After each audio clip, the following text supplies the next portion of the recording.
Ottawa. We love Today FM. Today FM rocks. Today's hit music on Today FM.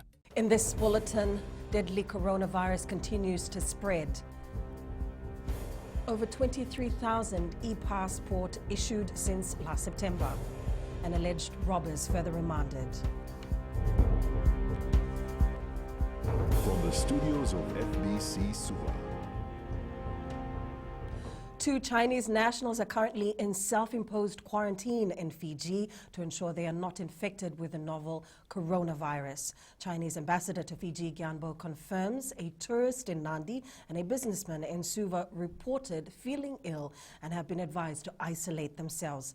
Ambassador Bo adds this is a precautionary measure and they have been visited by local doctors and tests are being conducted to ascertain their medical condition. The 2 flew in from China recently but did not visit Wuhan City in the Hubei province. The Health Ministry has confirmed there are no cases of the 2019 novel coronavirus in the country. Clarifying the situation of the 6 Chinese nationals who are currently under quarantine in Nadi, Dr. Efremi Wangainambete said it hasn't been confirmed if the 6 have the virus. Dr. Wangainambete says these nationals are believed to have displayed symptoms of the virus and they are still waiting for the test results to determine their next course of action.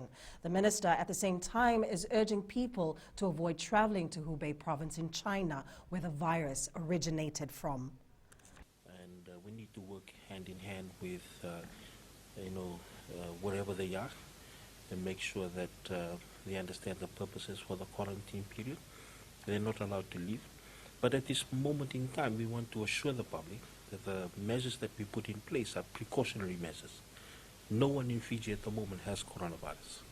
The Standing Committee on Economic Affairs has been made aware that some engineers are charging more than they should to provide engineers' certificate.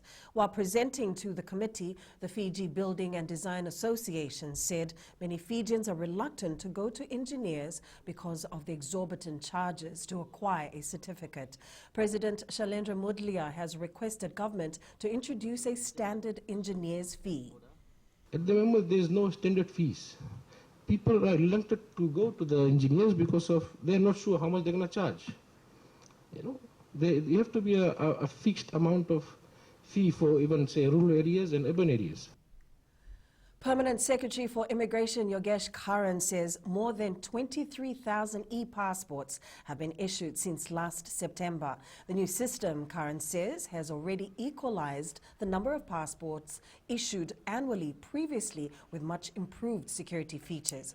However, the PS says in the rush to get new e-passports, it appears that a number of Fijians have yet to complete the application process. We've got close to 2,000 applications. We are inviting people to come and do the biometrics, which said that their passport was needed on an urgent basis. Unfortunately, they have not come to the office, and we want to clear this backlog. And we've sent messages and we put some advertisements as well, inviting them to come forward and to do the biometrics. That's one. Second is we have done the passports, it's in the office, and they're not coming forward.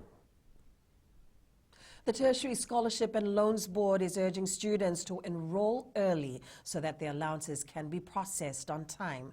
Chief Executive Bobby Maharaj says the board will start paying part of the allowances for Term 1 from Friday. Maharaj says early registrations will enable the institutions to submit registration and enrollment lists to TSLB for timely payments of the students' allowances. He stressed the application for Toppers Scholarship has now closed. Applications for the National Toppers Scholarship closed on 31st of December, so students who may have missed out, generally we're not accepting any late applications unless they've got a very valid reason in terms of why the application was not made on time. Otherwise, applications have closed and we have started the processing. 2 men from Suva facing robbery charges have been remanded. Semni Bale Suva and Chone Bunakula appeared before the Suva High Court. Both face 1 count each of attempted aggravated robbery. It is alleged that on December 26 at Thompson Street in Suva, they tried to rob a 57-year-old man.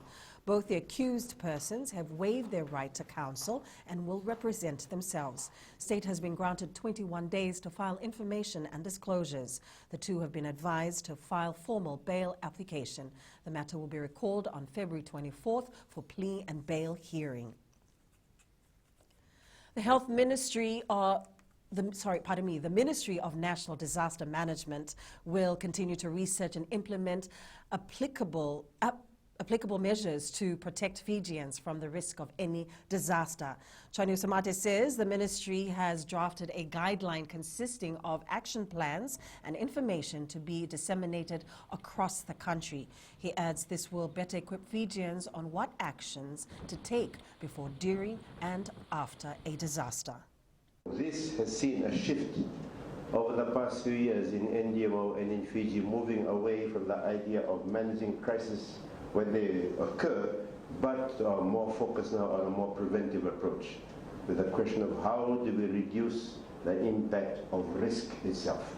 And that has been seen in the development of our, this disaster risk reduction project, which is going to be a major exercise for us in Fiji. We have 122 action items in this disaster risk reduction process. Coming up, Fijiana can escape pool in Sydney. And QVS ready for schools rugby league. Stay with us.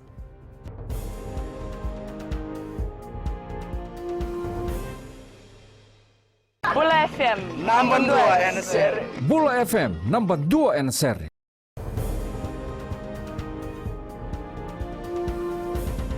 The Fijiana side has a chance of making the Sydney 7 semi-final this weekend. This is after the pools for the women's were released, and Fijiana is in Group B with Canada, USA and Brazil. In Pool A, we have New Zealand, England, Russia and Japan. France leads Pool C with hosts Australia, Spain and Ireland.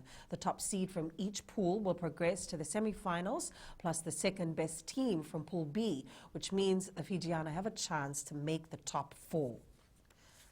The defending Fiji Secondary School Rugby League Vodafone Trophy champion, Queen Victoria School, is anticipating a tough challenge in this year's competition. Speaking during the launch of the FSSRL Vodafone Trophy, QVS Under-19 captain Joseph Mitchell said this year poses new challenges for them. With the competition to kick off this Saturday, the QVS head boy adds they are ready to defend their trophy.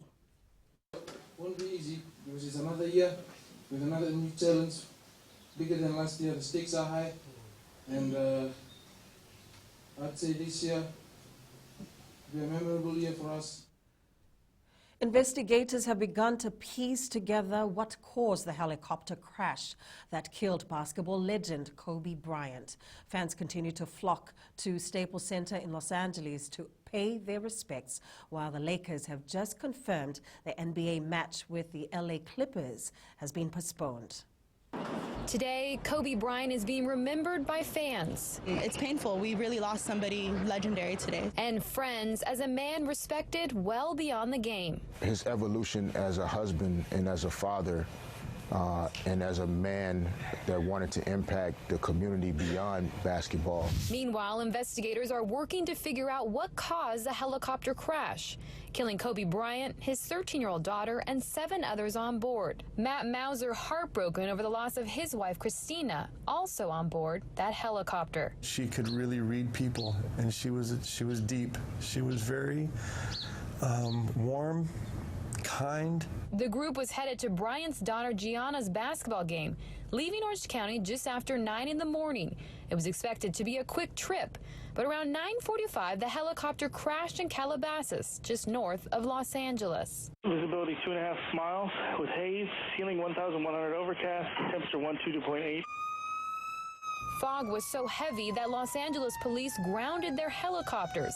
Officials say it's still unclear if the weather played a role in this crash. Today, the reality setting in, the shock lingering, fans remembering Bryant's drive and the way he inspired people across the country. If you just love basketball and respected hard work and someone that had drive, then you loved Kobe. The NTSB confirms with ABC News that its investigators are at the crash site and beginning to document evidence. Meanwhile, Roger Federer is also through to the quarter-final of the Australian Open. Federer will face last year's ASB Classics champion, Tennis and Grand, for the first time. Victory over Hungarian Martin Fucsovics, securing the quarter-final match against the man with the most appropriate name on tour. No, I'm looking forward to playing against him. I've never played against tennis, and I've played a lot of tennis in my life, but never against tennis. So I'm looking. Oh man. One of the favorites for Australian Open women's title continues to shine at the tournament.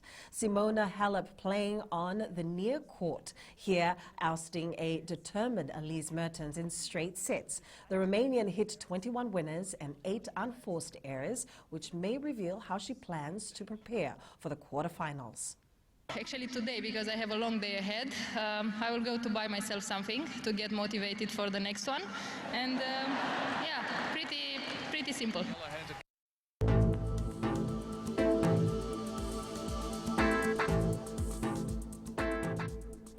Humid weather to continue, mostly sunny, but there's a chance of afternoon or evening showers in the major centers. Similar conditions in the forecast for tomorrow.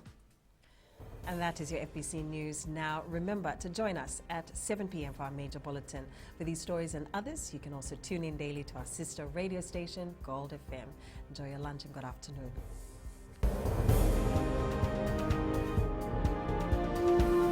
Bula FM, number 2 NSR. Bula FM, number 2 NSR.